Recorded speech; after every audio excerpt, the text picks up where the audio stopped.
Good morning, sir. I'm Hersherdula from BSN3H, and for today's video, I will be performing tracheostomy care. So for the goal, the patient exhibit a tracheostomy tube and site free from drainage, secretions, and skin irritation or breakdown. Equipment, check for bedside table, towel, tracheostomy suction supplies, sterile tracheostomy care kit if available. Be sure to collect supplies listed that are not available in kit, or 2 sterile 4x4 inch syringe gauze pad. Sterile cotton tip applicator, sterile tracheostomy dressing, pre-cut and sewn surgical dressing, sterile basin, small sterile brush, pipe cleaner or disposable inner cannula, small brush, roll of twill tape, tracheostomy ties or tracheostomy holder, scissors, pulse oximeter, stethoscope, clean gloves 2 pairs, mask, goggles or face shield, hydrogen peroxide or H2O2, and last PNSS or sterile water. Implementation. Bring necessary equipment to the bedside stand or overbed table. Perform hand hygiene and put on PPE if indicated. Identify the patient. Close curtains around bed and close the door to the room if possible. Determine the need of tracheostomy care.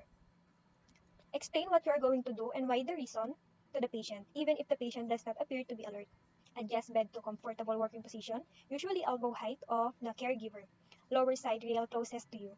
If the patient is conscious, place him or her in a semi-fallows position.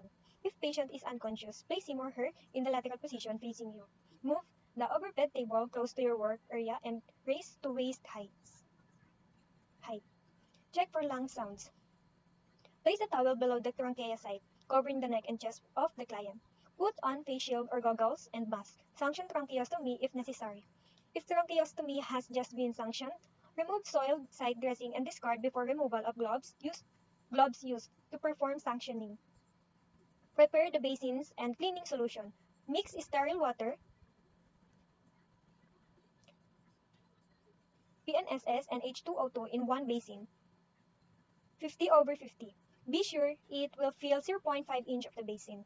Add another PNSS in other basin that will fill at least half inch. Perform gloving.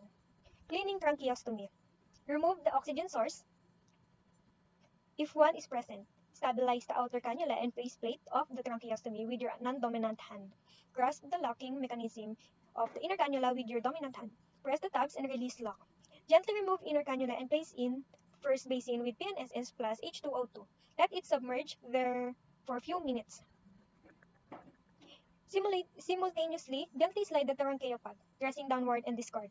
Check for some exudates or drainage, skin breakdown, irritation, and inflammation.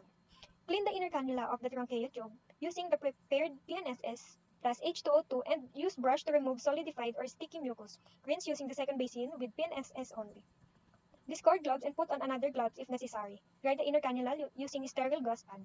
Gently reinsert it back to the tracheostomy tube. Be sure it is properly locked.